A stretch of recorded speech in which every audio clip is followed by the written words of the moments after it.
It's time to shake out your money-making truth. You're listening to Soul Wisdom Abundance with Jennifer Bloom, creating wealth from spiritual health on TransformationTalkRadio.com. Have you ever wondered why some people work really hard for their money while others live lives of joy and abundance with seemingly little effort?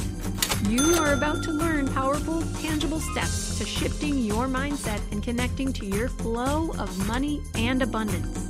Jennifer teaches you to connect to who you are at a soul level and how to use that connection to create a personal and specific relationship with money. Learn how money is a powerful tool to achieve your desires and your desires to then serve the world. So shake out your money-making truth right now. Soul Wisdom Abundance with Jennifer Bloom. Hello and welcome, everyone. I'm Jennifer Bloom, and I'm the host of Soul Wisdom Abundance, Create Wealth Through Spiritual Health. And this is actually the anniversary of the podcast. So I'm now officially into a second year of this show, and I couldn't be more thrilled, couldn't be more delighted that you all are along for the ride.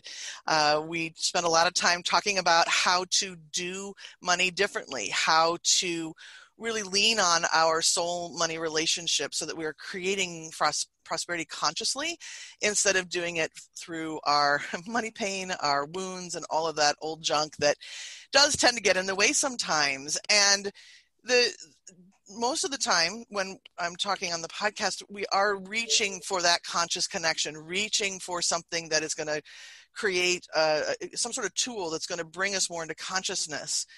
But I think we do tend to skip over the pain part, right? It's easy. We'd rather skip over the pain. Let's just get conscious. Let's not deal with it. And there are a lot of ways that that's a good thing. We don't need to rummage around in the past and the trash and all of that. But with money, the wounds can go deep. They can create trauma in our body, and we can accidentally end up creating out of those wounds when we think that we're creating consciously. So it's really, really, really worth the conversation. And I have two amazing women here to have a conversation with today. They've both been on the podcast previously, but we are going to do this as a trio today, and I can't wait to see what comes out of it. So let me quickly introduce you to both of my guests. We start with Dr. Monique Hunt, who is a spiritual teacher. She's the founder of the Ancestor Wisdom School. She's a master ancestral storytelling practitioner, which I just love. So really, she's using the story of your life and along with ancestral guidance to help create success. And then, of course, Jennifer Arizio, who is a master intuitive and the founder of Soul Language. And we spend a lot of time on this program talking about soul language. And and the reason to do that is because it is a tangible tool, right? It's a way to really tangibly connect with your soul and to get really clear answers. And all of this wisdom here is going to be really important today. So welcome, ladies. I'm so glad you're here. Thank you. Thank you. I'm happy to be here. Yeah. Both of you. Yeah, this is going to be fun. This is going to be fun. All right. So, this conversation is actually in advance of a course that we're teaching. So for those of you who are listening, if the information, if the tips and the tools and everything that we provide today is intriguing, I'm going to invite you to take a look at that course. Starts on January 11th, and we'll be going a lot deeper into, just as we have more time, a lot deeper into what we're talking about today. But let's start talking around the area of money trauma, because I think people kind of have an idea. We've all had experiences with things that are traumatic around money, but what does money trauma mean to each of you? Jayu, why don't we start up here and then we'll go forward. Well, I was thinking, Jennifer asked me what money trauma would be. What would I say? And, the image came to mind of, you get in your car and you're going to the dog park, for me. And then you're tootling along, and all of a sudden you look up and you're at the supermarket. And you just kind of went to the supermarket without even consciously knowing that you were doing that. And money trauma is like that. It tends to be really sneaky, really hidden. And you are creating based on some previous experience that has left a muscle memory in you so deep that you're not even aware that you're creating from that experience. And I think that when we have trauma in our body, we set up so many other little hidden belief systems to kind of keep us in that illusion of safety. And as you would say, it creates a lot of pre-suffering. So money trauma is like that to me. It's like, wait, what just happened? Like, why am I at the grocery store when I'm supposed to go to the dog park? Right. Why do I now have $100 in my bank account when just yesterday there was 800, right? It's just sort of that blind, like not having any sort of clue, right? It's like, it's like something is evaporating. Yeah. Yeah. Right. And for me, how I deal with that on a money thing is what I've noticed, and it's tamed down, but what I've noticed is I'll get a large chunk of money and then I'll like have to spend it because God forbid it's taken away. So I need to pay every bill I have and, get all the little treats I want and get it out before it vanishes it by itself. And so it vanishes because I'm allowing it to. Yeah, absolutely. Monique, what would you add? So I would add the ancestral piece, of course. Yeah. And, if we have in our lineage a history of struggle financially, if we have a history of poverty, if we have a history of money loss, then that shows up in how we function around money in our own lives. So if your ancestors, let's say your ancestors were extremely wealthy, and then suddenly there was a huge loss, and maybe the loss of land, the loss of a business, the loss of a lifestyle, maybe even the loss of a loved one that was the money earner in the family, then suddenly you have embedded in your DNA this history of loss around money. And so sometimes the way that shows up is we will either hoard money and hold on to it. And we know that money is supposed to flow. It flows in, it flows out, it flows in, it flows out. So we'll hoard money, or we are so afraid that there won't be enough that we start buying everything that we need, like hoarding toilet paper. Oh, yes. The story of 2020. And so we start buying up everything that we need. And I think the way it has shown up for me is, although there's always been enough, there's always been this feeling that there won't be enough. Mm-hmm. And that there will always be this little bit of struggle. And when I look back over my family lineage and really think about my ancestors, there was always some struggle around money. I mean, if we even looked at enslaved people and how they weren't paid, and that created some poverty stories as well. So I look back over my lineage and there's always been this struggle. And I decided that I would stop that for my generation and future generations. But for me, that's how it showed up, always calculating and making sure that there was going to be enough. And there always is. There always is enough. It always seems to flow and come in some form or fashion. There's always enough. Yeah, I think, as you're talking about the ancestral stories and thinking about trauma in general, I think, okay, so that's why I can have an experience which, if I'm just telling the story, I'm thinking, why does this hurt so much? Or why is this knocking me out so much? Why is this knocking me flat for a week or two when it's just, all I did was miss a bill payment accidentally, right? There's enough money to pay it. And I just, for whatever reason, the 20th came and went and it just was gone.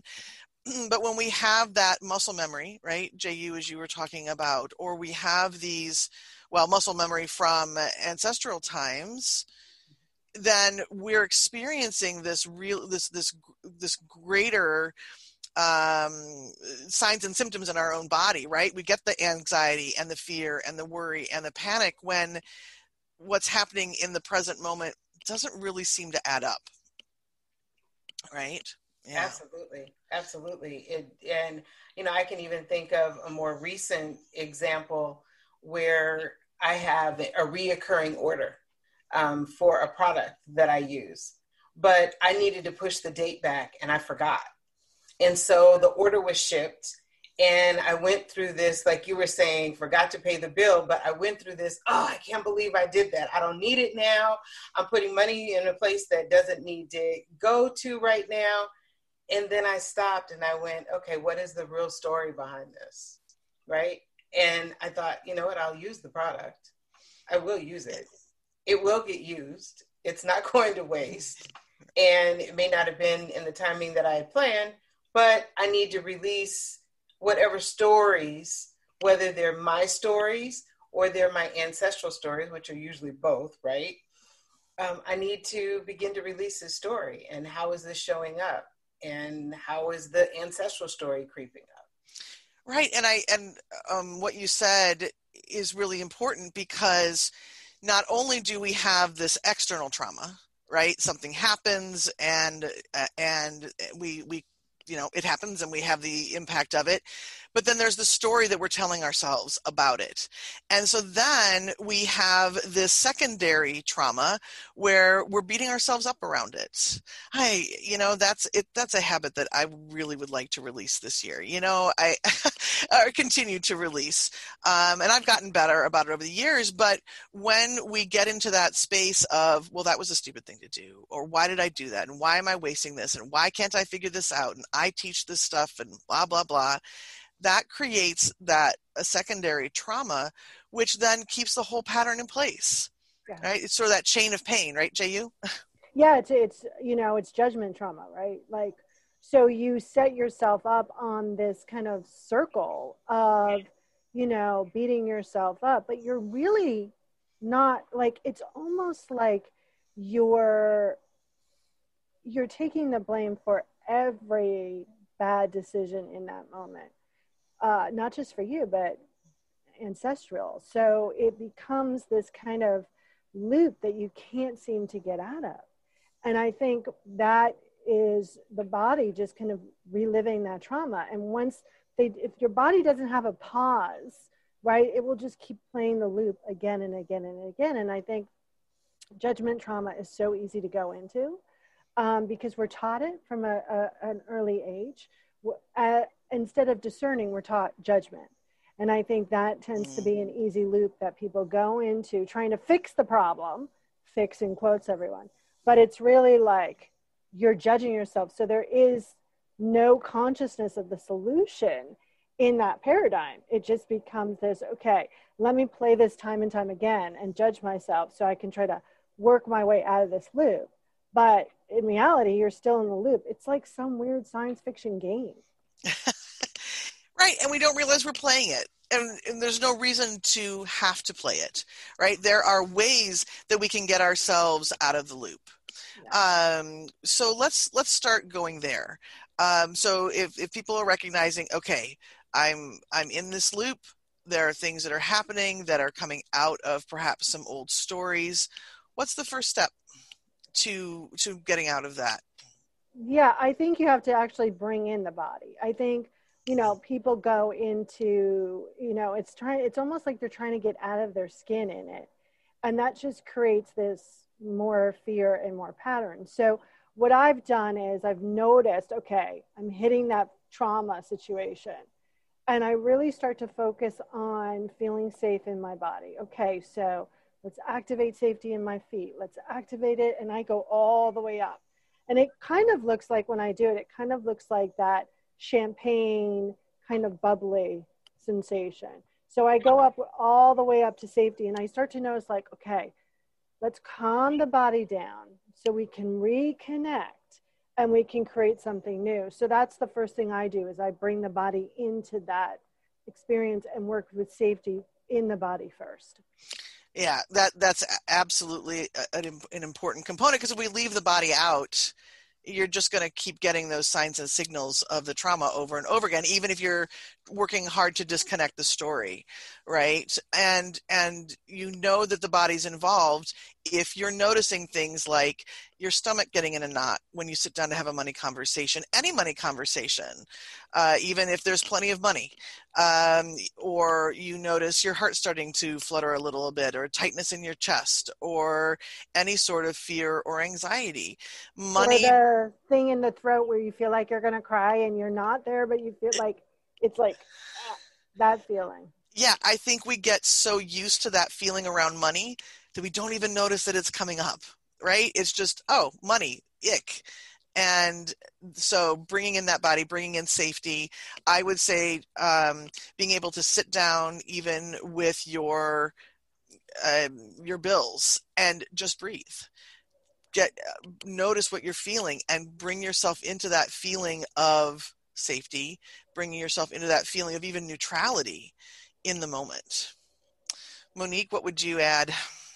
Well, one of the things that I would add is we're definitely not only talking about a lack of money, but those same experiences can happen for someone who has a flow of money.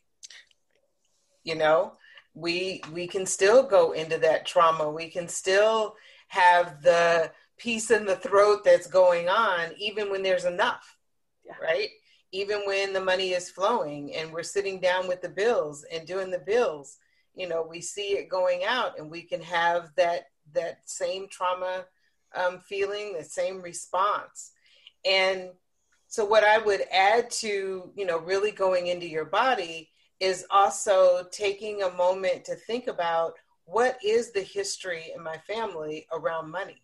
And am I just replaying the experiences of not only my ancestors, but maybe, you know, your parents, your aunts and uncles, your grandparents who all may still be alive? What is their story around money? And are you reliving their story? And if you're reliving their story, you're reliving the positive aspects of their story, or are you dwindling in the disempowering aspects of their story? Yeah. And so beginning to really look at that and understand that and really look at how you want to shift and change that is a powerful place to start as well. Beautiful. Yeah, I think curiosity is really important here. And I think that so often around money, we get into this place of, you know, even when there is plenty, right? There's still that sense of, I have to do something about it. I have to make this better. I have to make this work. I need to be better. I need to do better. And if we can just take that and pause it and say, thank you. You know, you came from somewhere. I appreciate you're trying to help me stay safe here, but I'm just really more interested in being curious. I want to be curious. What's going on in my background? What's going on in the ancestral background? And let those come to the surface, because we can't change anything if we're not aware of it, right? Yeah, and I also think that we get to be aware of the extensions of money. So I'll give you a tangible explanation. So I tell this story a lot. My grandmother grew up in the Depression, and when she died, she had a closet full of canned peaches, almost all of them ready to explode. So wow. She would go to the grocery store every week and get canned peaches and tuck them away. And here's the funny thing, they never ate a canned peach in that house. We never ate them. And I think that's an extension of that trauma around money and how it shows up. And I think so often people go, oh, I don't have any trauma around money. And their trauma is showing up about how they're utilizing money and what they're kind of deciding where their money goes and how to purchase it, right? So for me, I don't mind spending $40, dropping $40 on a dog anytime, right? But with myself to drop $40, which is nothing, I hem and haw. So what's that trauma like? Like, where is that trauma around money coming and me choosing how I spend money or how I don't spend money and who I spend money on and what's important to me? And I think those are the sneaky veins of trauma. Yeah, that's really well said. As you tell that story, I think about a client of mine. This was many years ago, when I was working more in the fertility world, and she needed a relatively expensive procedure, and she it hemmed and hawed, and we just don't have the money. We just don't have the money. We just don't have the money. And with some very gentle questioning at that time, she's like, well, my husband likes to pay cash for everything. We'd pay cash for our house. We paid cash for our car. We pay cash for everything.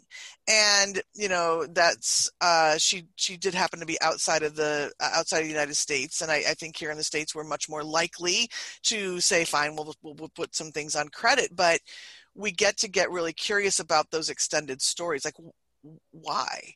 What is it? How am I using this to stay safe? Because really with money, we're really looking at that pattern of safety, right? We think that money, how much money we have in the account or what we can access is what our safety is. Yeah. Right. Okay. So as we're activating safety and we're getting curious, what's the next step? For me, I think it's about creating, and I think we're also gonna do this in our classes, is about creating lab experiments, right? I think so often we are trying to change our relationship with money, and we don't bring, as you say, that curiosity, that wonder in. And, we're trying to change that relationship with money in situations where we're already tense, right? So, I always start small. So one of the things that I did, and I do is all of my income, I take 10% off that income and I put it into the Gen Fund. I don't know what the Gen Fund is for. Maybe it might be for a trip when we travel. Maybe I'll blow it all on shoes. I don't care. But it's also about me understanding that my money is also for me and not just to pay all the bills.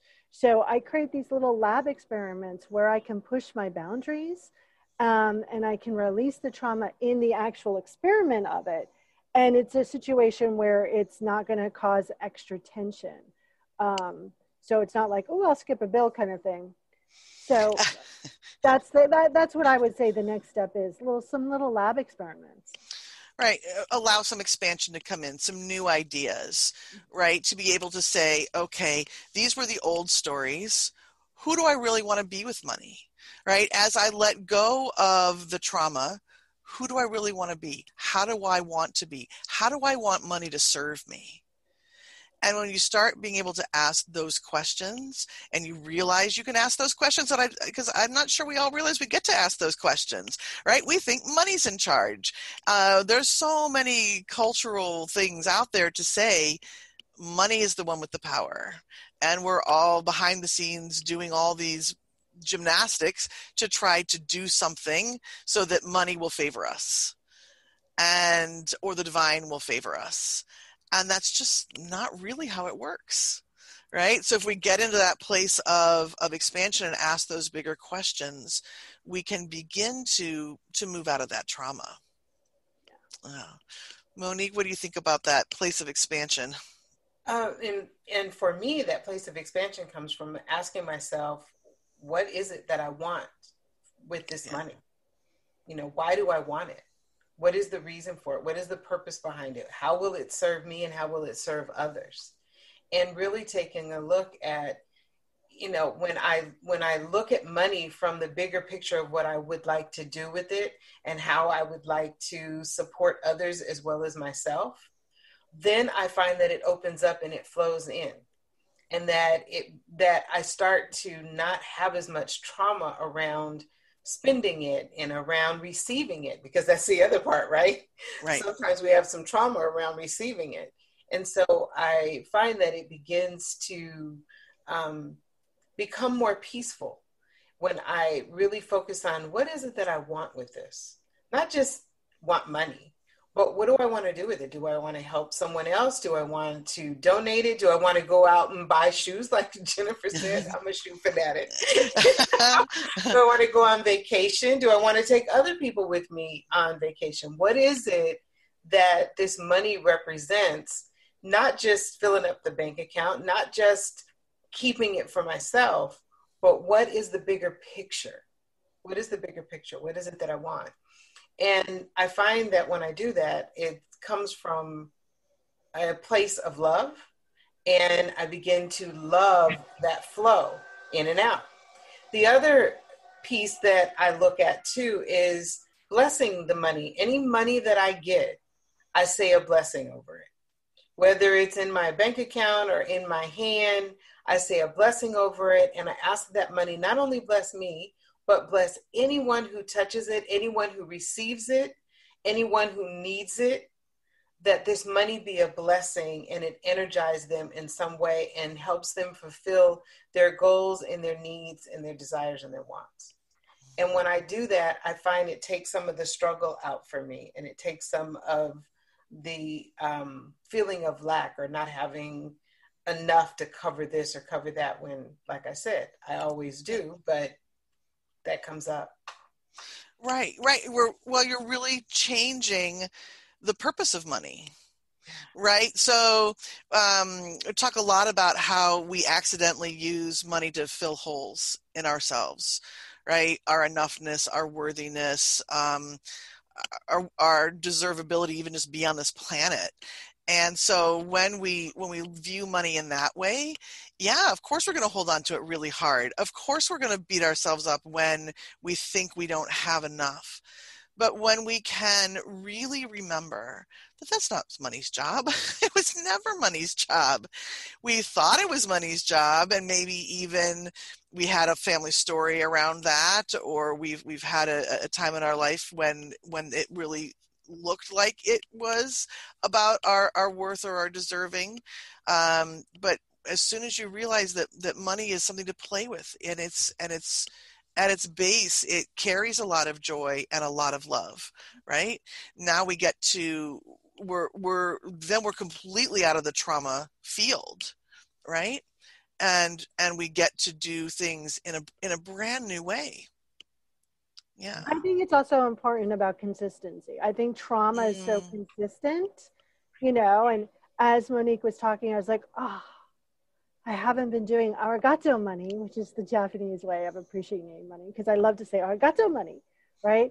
I'm like, trauma is consistent. And I think you get to be consistent with your new relationship with money. And that will also help release the trauma around your money relationship. Mm-hmm. I love that. Yes. Yeah. And especially since trauma tends to make us want to do this. Yeah. Right? We want to hide from it. We want to not look at it. We want to avoid it. And again, those are all signs and symptoms that you're working out of some sort of a money pain or money wound. Right? Mm-hmm. Yeah. So as you get into the regular daily habits, and we've got to treat it like a relationship. Right? You can't do this when you're in relationship with your partner or your best friend or your mother or even your boss, right? You really need to show up for it in a regular way so that it understands. And again, I'm sort of anthropomorphizing money. Money has no free will. It's going to follow whatever we do. But at the same time, we have to show up, right? And so when we don't show up, it's not going to, that's what's going to get reflected back to us, right? Yeah. Okay. So as in just a few moments, we're going to go into break. But I'm curious before we do that, what do you think is a good question that people can start to ask themselves, even when they're in the midst of trauma? What's a really good question to start to shift out of the trauma? And then we'll talk about what that means on the other side of the break. For me, I think the question that I always ask is, am I operating from pain or consciousness? And that usually goes, oh, wait, I'm operating from pain. And that allows me just to, it jolts my system. So that's the question I use. Beautiful. And mine would be, is this my story? Or is this a story that has been passed down from generations? Yeah. Okay. And mine, which is in the vein of pain or consciousness, is, am I in the energy of the problem or the solution? Right? Because we tend to operate in the problem and thinking that we are in the solution, but that's not how that works, right? Yeah. Yeah, Okay. and I think you need a number of questions that are saying the same thing, so you can't outsmart yourself. Right, because, and this is something I want to talk about on the other side too, is when you're in that pain place, it's hard to ask that question about consciousness. It's hard to have enough connection to be able to see outside of yourself, or at least that's my story. So I want to hear more about that. All right. So I tell you what, why don't we go ahead and take a quick break? You're listening to Soul Wisdom Abundance on Transformation Talk Radio. And when we come back, my guests and I are going to talk about these questions, pose a few more questions, and then and ask the question, what do we do when we're in pain? All right. So stay tuned. We'll be right back.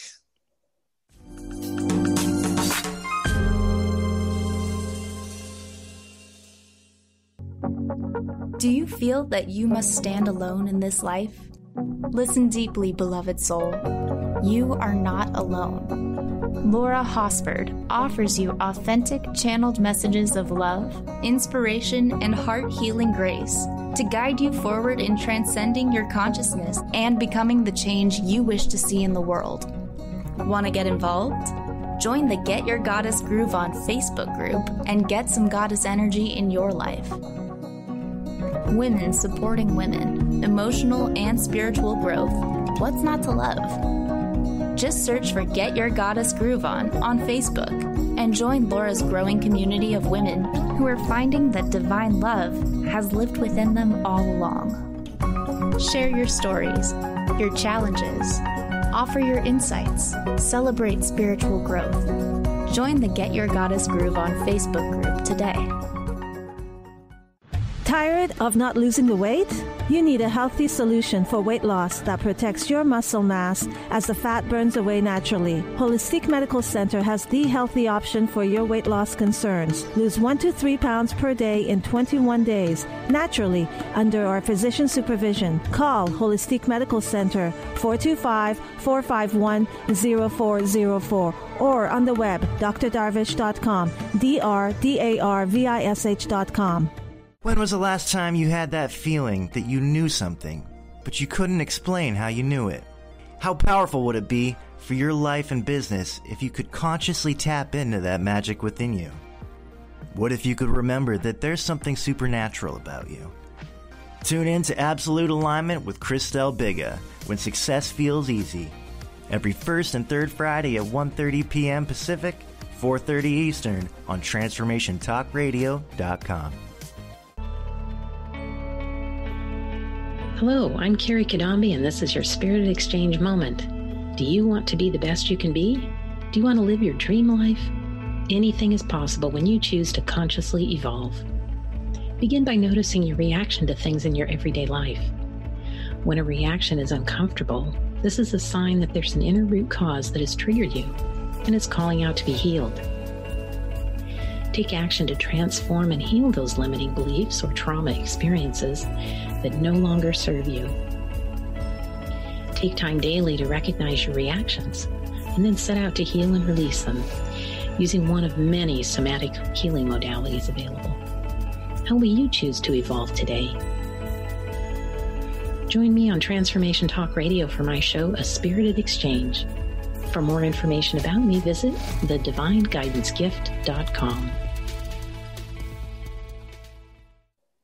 Welcome back. We're here on Soul Wisdom Abundance with myself, Jennifer Bloom, and my two guests, Jennifer Rizzio and Monique Hunt. And I tell you what, ladies, before we jump back into anything, we are going to talk about the course that the three of us are doing together, but I also want people to know where they can find you so that they can learn more about soul language, learn more about ancestral story clearing, and learning about how they can tap the wisdom of the ancestors. So what's the best way for people to get in touch with you? I'll go first. Go ahead. I should call on somebody. You first, so I figured. we're both so polite that we're just we can sit here. You can find out more about me, Jennifer Rizzio, at soullanguage.us. There's some groovy audios, and there's a kind of free newsletter that you can sign up with, and I answer my own email and I pick up my own phone. So soullanguage.us. Super. Monique? Mine is drmonique.com. You can reach me there. And like Jennifer, I have some goodies there as well. There is a guide to connecting with your ancestors and some meditation audios to help you with that connection. And so you can go there, and I do the same that Jennifer does. I answer my email, I answer my own phone. You can connect with me, we can talk, and you can connect with me on Facebook as well. Fantastic. Yes. And I'm going to encourage any of you listening to check out these women. They are powerhouses and have so many things available to help you on your path to living consciously and living, which I think means living with more joy and ease, right? So, all right. So back to the topic of money and money trauma. Before the break, we were talking about questions that we can ask ourselves as we're getting curious about what's going on, ways to get out of the pain and more into that conscious connection. So the question I have about your question, Chehu, is, when we're in the middle of pain and we are so disconnected. And again, I think money does this to us. And I think people are unaware of how disconnected we get when we're dealing with money. Again, whether it's lack, whether it's more than enough, wherever we are. So what is the first thing that you would say to somebody about how to clear the pain enough to be able to even ask a question like, am I in pain or am I in consciousness? Well, according to Psychology Today, people with trauma are continuously ready for the attack, whether real or imaginary, right? And so, in fact, people are living with money trauma and they're not even having a reaction. They're just waiting. So, I think the first thing that people need to do to kind of stop the trauma cycle is I would activate safety in the body. And I would use their body's lack of free will to do it. And so we call that divine intelligence. So I would say, divine intelligence, fill me with the feeling and knowing that I'm safe.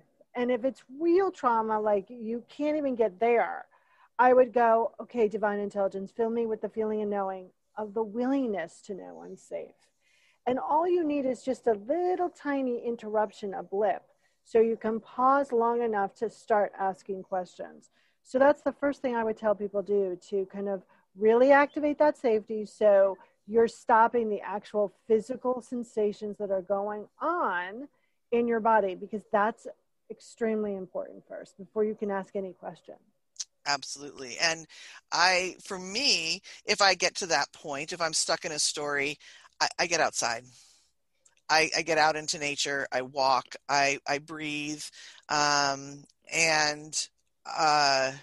that helps take me enough out of the story to begin to approach it like from the side. I mean, if I can't do it head on, right, I'm in it. And I know I'm in it when I don't feel good. I've practiced connection enough that I know there's part of me knows that when I don't feel good, that I'm disconnected. Yeah. So, right. And if I can't ask the question in the moment, get to the outside of it, get outside, get into nature, and sort of come at it like take one of those little, like, I'm seeing a cabbage, which is kind of weird, right? But like those outer leaves that you don't want to eat, right? So if you can just kind of get in there, then you can get down into that core, right? Yeah, and that's also about doing something different. So 10 years ago, I said that, okay, every time I bake, I'm going to make money. And I baked a lot that winter, and I made a lot of money. So, if I'm really in that fear cycle and I can't get out into nature, I do something totally different. Like I give my mind something to engage. So whether it's baking or craft or reading or whatever, so it can all settle down and reset. Because sometimes there's no way I'm going to be able to get out in nature, right? So just do something different. That's funny that you say that. And Monique, I'm going to ask you a question here in a second, but that reminds me that, so this was a number of years ago, when I started doing fertility meditation recordings, and they were literally on tapes, you guys. They weren't even on CDs. And I had a woman here who was helping me ship them out. And, every so often I'd get myself in a grumpy space and I'd go take a nap. And I'd come back, and darn if she didn't tell me, you need to go back and take another nap. Because as soon as I would leave the office, that's when we would get a whole batch of orders, where he was like, just get out. just get out. So sometimes it's literally as easy as changing what you're doing, changing the energy, changing the story of things. Monique, what do you think about that space of being able to get out of the pain long enough to ask a really good question? I think that is definitely a really big step, is to come out of that pain, is to do nature, cook if that's what, crafts, anything that pulls you away from it for a moment. I love what Jennifer said about baking. Yeah. And, associating baking with the money coming in. And I remember I had a client who was struggling financially, and, struggle around money can show up in many ways. And one was in her relationships. And the ancestors telling her to make soup. Make soup, and invite people over for soup. And as she made these soups, and some of them were her ancestors' soups, she made these soups and she invited people over. And of course, people are sitting around having soup and they're having conversation. And as they're having conversation, what she's realizing is there's another way to approach the challenge that she's experiencing. So doing something outside of what we're doing when we're in that money struggle really does help. And it just completely shifted and changed her whole situation after that. Her whole relationship with money shifted. Her relationship with her partner changed. The way money was flowing in changed for her. The struggle that she had changed. And one of the other questions that I always had her think about as she was going through this is this her story or is this the ancestor's story? Yeah. And has this been her experience or was this her parents' experience? Was it her grandparents' experience? And really understanding where the difference was. And what she discovered is all of what she was thinking was not her experience. It was actually the experiences of her family members and her ancestors. And by baking and making these soups, she was able to really do some different thinking and to ask these questions of herself. Beautiful. Yeah, and something that we wouldn't even ever think of, or at least that's not having, I do think about it more now that I know you, but before I met you, right, that wouldn't have been something that would have ever crossed my mind, right? So, and I think what that highlights is, as much as all of us like to be of service, as much as all of us here like to give information, there are times when you need outside help. Right? We each reach for our own outside help, and the three of us have come together to create some outside help for people who are recognizing, hey, I think I'm dealing with some trauma here. So Jayu, do you want to share a little bit about the course that we have coming up in January? Yeah, I'd love to. And remember, when you have a trauma experience, the natural survival instinct is to go very, very small and almost disappear in that area. So that's actually what's happening. You're trying to disappear around money. So the first of our 3-week series, the first week we're going to be exploring the trauma. There's 2 different types of trauma. There's the actual trauma. Well, there's 3 actually. The actual trauma, the judgment of trauma, and then ancestral trauma. So we're going to be talking about that and about ways to release it. Week 2 is we've got a clean slate. We're going to start changing that relationship between you and money. And then 3rd week is all about ancestral and karma and money trauma, and really getting into that and really understanding how the ancestors can support us and some ancestral stories and really kicking up the dust there. So that trauma is also released. And we're actually turning to the ancestors for support rather than for us to be Hindus around money. It starts January 11th and it goes to February 1st. And it's at noon on the West Coast, 1 o'clock Mountain Time, 2 o'clock Central, and 3 p.m. Eastern. And it's done by Zoom. And it's a 70-minute, and all of the classes are recorded. And the investment is $250, which is a steal. Yeah, well, it is. And I think that, if you haven't ever taken a course, Jay, you and I have taught before together. Jay, I believe you and Monique have taught together before. So if nobody's experienced any of ours, these are experiential classes. This is not where we sit and talk at you for 70 minutes. Nobody needs that. But really what our goal is for you to walk away with not only new understanding about the trauma that you are holding on to. Not only are you walking away with clearing out some of that trauma, but also tools that you can put in your toolbox for when it happens again, because it's going to happen again. You know what?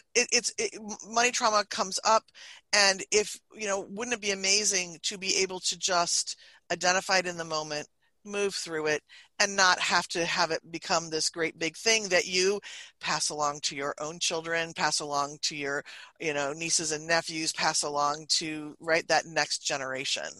I think it would we live in a world right now where money is this really weird resource, and it's one of my missions to be able to clean that up. If all of us can know how to have this really clear connection with our own money relationship, the world changes. If I don't have to rely, and it's not about not relying on other people, but if I know that I am my own renewable source of resources, the world opens up in a brand new way. Yeah. All right. So I know I'm really looking forward to the course and the interactiveness of it. Monique, anything else you'd like to share about the course coming up? Yeah, well, one of the things I definitely want to share is that not only have we come together to support other people with their money trauma and healing that and being able to recognize it, we've supported each other. So much of what we will be sharing is what we have also done with each other from time to time. And that's why we know that it works. Yeah. Because we helped each other with it. And so we know this works because we've been able to support each other with the different ways that we approach money trauma and healing. And so, yes, as we are doing this, as you mentioned, Jennifer, that we will not just be talking at you, but we actually will be giving you tools and resources and practices that you can put into place. And I know the ancestors always share spiritual practices that will support you with healing this trauma or any trauma and wounds that you may have. And so I know that they'll be sharing some really rich, like making soups in the kitchen, right? Well, I know the last time I talked to you about ancestors, it was about making brownies. Yes. and adding in a little liqueur, because I had an ancestor. There was a particular liqueur that my ancestor liked. I mean, okay, hey, how often do you get that as a, right. There's lovely side effects of the of the things that come out of this. I think it's right. It doesn't have to be painful. And I guess that's the other thing I want to say about this. It's not 3 weeks of doom and gloom and pain. Really, this is expansion. And I think that's one of the most important things to think about, is to come into that course being excited about how we can let go of old roots. I'm back to I've got veggies on the brain. I don't know why, right? But clearing out all those extraneous roots that come, if you were to pull a plant out of the ground and just really begin to enjoy, right, that the vegetable itself. Right. Yeah, that's a good point. That this isn't just about ripping open wounds. This is really about just having some fun around discovering new ways of looking at this trauma and new ways of building this relationship, this powerful, positive relationship with money. So we are going to have some fun. Yes, ma'am. Yeah. Yes, ma'am. Okay, fantastic. So if you are curious about the course, you can take a look in the show notes. I have the link there. JU, do you want to give it to them too, just in case? I'll put your glasses back on. It's get ready, people, to write some long thing here. It's soullanguage.us/release-your-money, your-trauma, your-to-create faith and prosperity / that was trauma just saying the link. Yes. So look in the show notes. Yeah. look in the show notes. We don't need to create any more pain and suffering around trying to find a link, but it is on the Soul Language website, and I'll post it in Facebook on Soul Abundance page, and there are a lot of places you can find it. So ladies, we have about 4 minutes or so left. So as we start to wrap up, what's one thing that you would like people to walk away from this conversation remembering? That they don't have to live with the trauma, that the trauma is not who they are, that it is movable and shakeable, and that money is this resource from source, and it's fun and it's enjoyable, and you get to kind of lead the show. Beautiful. Monique? And I would say money, as she said, it's a resource, it's energy, it is something that is supposed to flow, and that we all can have it, and we can all have a very positive relationship with it. And whatever work we do now to improve that relationship, it will help current and future generations also have a better money relationship. And so that's another reason to do this work, not just for ourselves, but to help our family members as well. Right. And it also goes backwards too, doesn't it, Monique? Yes. As we heal, we provide healing to the ancestors too, which blows my mind in many really good ways. But, we can have so much impact just by doing work on ourselves. Right. It heals the ancestors, and then it helps the ancestors be a source of guidance and support for us, and open doors where doors may seem to be closed, and fill bank accounts where bank accounts may feel like they're empty. Give us resources and opportunities and, creative ideas. So as we heal these money stories, we actually can invoke the guidance from the ancestors as well. Yeah. Full circle and then back again, right? Yes. Yeah. Right. And the thing that I would say is that you are in relationship with money, and just like any other good relationship, you get to negotiate, right? You get to negotiate how you want that relationship to be. And we can't walk away from money because we still live on a planet where we need a roof over our heads and food in our bellies. And at this point, we trade money for that. Right. But maybe that's a good thing, right?